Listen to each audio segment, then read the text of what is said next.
If you're just jumping in from my first video to this one, you'll remember that this is my miscellaneous channel where I discuss anything that interests me. And one thing I've always found very interesting and entertaining is professional wrestling. The pageantry, the spectacle, the drama, the entrances, all of it.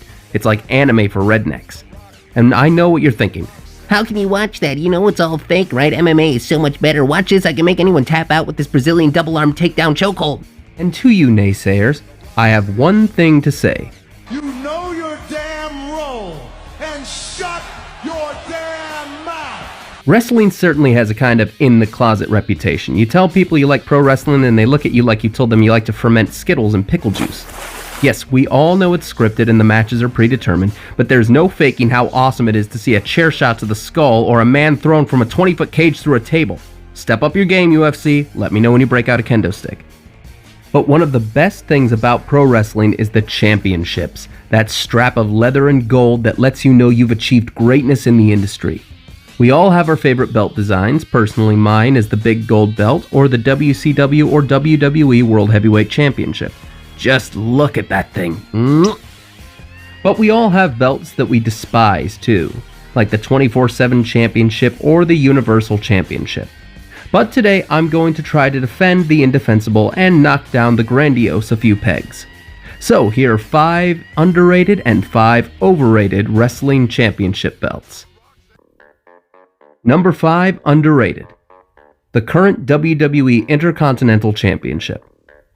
The Intercontinental Championship is one of the most prestigious prizes in WWE history, held by men like Shawn Michaels, Triple H, The Rock, Stone Cold Steve Austin, and Tito Santana. So it makes sense that the title should reflect its prestige. In 2011, Cody Rhodes replaced the current Intercontinental title, which, if I'm honest, I hated, with a redesigned belt reminiscent of the old design used in the 80s and 90s. This belt had a decent size, it had a beautifully unique white strap, and a big blue globe in the center. It instantly caught on. People loved it. So when Sami Zayn introduced a redesign in 2020 for Shinsuke Nakamura, a lot of fans were outraged that they got rid of the white-strapped beauty we had for years. But guys, seriously, look at this thing. This belt is gorgeous. A beautiful, if not a little bit busy design, a semi-Art Deco style, and while I do miss the white strap, there's something about the black and gold that's always appealing. Not to mention, it's probably the best-looking belt WWE has on its main roster at the moment. Number 5, overrated. The AEW World Championship. So I've only seen bits and pieces of AEW so far, but from what I've seen, it looks pretty good. I like the roster, I love the fresh faces, but what I don't much care for is the world title. When it was unveiled, I saw people talking about this belt like it was the second coming, but it's not. It's good. Not great, but good. My problem stems from a few factors. 1, the silver plates with the gold rings looks like someone spilled their Cheerios on it. 2, the side plates and main plate look like a puzzle someone was too lazy to push together. And 3, the oblong shape of the main plate really isn't my thing. It's not the worst belt I've ever seen, and it does look great on guys like Chris Jericho, but to be fair, that guy could wear a garbage lid strapped to a piece of rope and make it look great. It's just not for me. Number 4, underrated. The 2013 WWE Championship. I was actually watching Raw the night Rock the Dwayne Dwayneson unveiled this belt, and fans rejoiced as the John Cena spinner belt was retired. But then, fans suddenly turned on the design, criticizing the large company logo, the odd shape of the main plate, and the interchangeable side plates. But come on, this is not a bad design. It's not even a mad design. This is good. Not anything spectacular, but it's still a very nice looking belt. Yes, the company logo is big, but this is the WWE Championship. You'd think their logo would be a bit more front and center. And at least on this belt, you can make out the word champion. I also really like the side plates idea. Each superstar has unique plates that can be changed out when they become champion. A little tacky, sure, but at least it's something different. This belt is cool. Moving on. Number 4, overrated. The NXT Championship. NXT is great and has given us some amazing matches from future stars, but come on, this belt is terrible. Why do people like this thing? It's got weird triangular side plates, the front plate is super weirdly shaped, the giant X that looks like it's been affixed to the title with thumbtacks, All the other NXT titles look alright, but for some reason their main title looks more like a treasure map to trousers. Number 3 underrated, the Universal Championship. Now I want to make something very clear before I get a brick through my window. I don't like the Universal Championship, but not because of the design itself. I hate that the Universal Championship is basically a copy-paste recolor of the WWE World Heavyweight Championship. Think about the term universal, encompassing the universe. You know that thing the Earth is in? A grandiose name like that deserves a grandiose design, not a simple recolor of the WWE Championship. With all that said, however, this is a list about title designs, and with that said, while the gaudy red version of the Universal Championship was absolutely terrible, the new blue version, or the Blue Universal Championship, I actually think looks pretty decent for what it is. The blue is not as bright and gaudy as the red, and it plays really well with the gold and black. On champions like Roman Reigns, it actually looks pretty cool, so yeah, I hate the execution more than the design itself. But seriously, WWE, can we not have every main championship be a recolor of the WWE title? Number 3, overrated. The 2003 WWE Intercontinental Championship. I'm just gonna say it, this is one of the most boring belt designs WWE ever produced. Aside from the blue globe, which was a nice touch, nothing about this belt stands out. As we said before, this title is one of the most prestigious titles in WWE, and for many fans, this was the best version for some reason. To me, this looks like a belt your uncle would wear to Texas Roadhouse with a 10-gallon hat. I don't get the appeal of this belt. Number 2, underrated. The WWE Championship Spinner Belt. Alright, chill. Now, look, I know this is one of the most hated belts in WWE history, but I think it mainly has to do less with the belt itself and more with how long it was around. The spinner belt was introduced in 2005 when John Cena won his first WWE Championship. During this time, John Cena's gimmick was that he was a rapper from the mean streets of West Newbury, Massachusetts.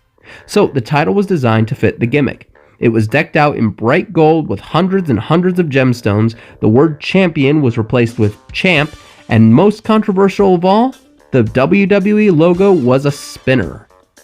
But for the time, it worked for John Cena. He went on to hold the title for well over a year before dropping it. But for some reason, the design wasn't changed after he dropped it. The spinner belt would change champions multiple times, and frankly, it only ever looked good on John Cena. And by 2009, his rapper gimmick was changed to the hustle, loyalty, and respect Super Cena gimmick. So the spinner design just felt out of place. But for the time, the design wasn't all that bad. It was a nice change of pace from the traditional belts of the time. It just overstayed its welcome. Number 2, overrated.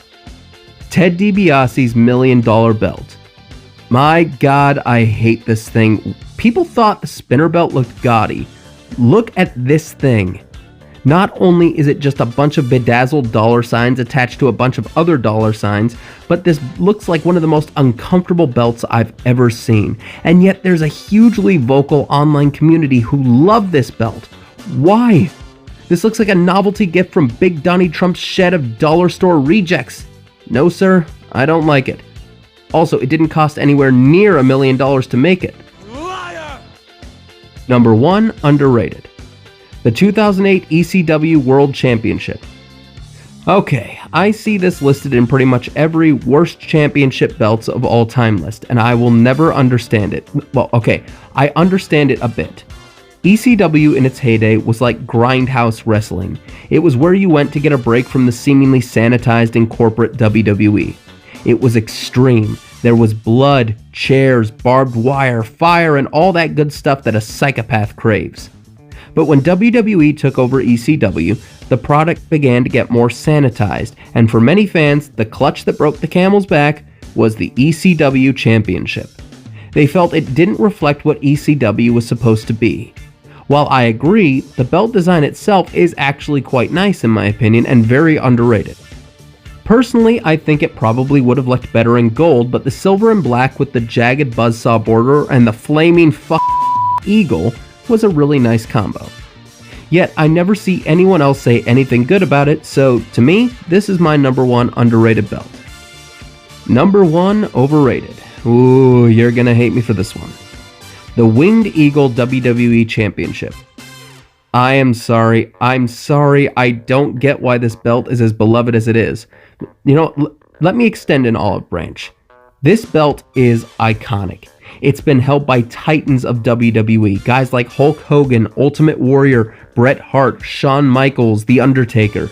Outside of its prestige and admittedly nice design, I don't think it's as fantastic as everyone says. The side plates are weird and have those weird sunbursts shooting out. The decals of the grappling wrestlers are hard to see, and in my honest opinion, it's way too small and doesn't scream world champion like the big gold belt does. Sure, it looked impressive back then, and today it still has an appeal, but could you honestly see this belt around the waist of AJ Styles, John Cena, or Brock Lesnar?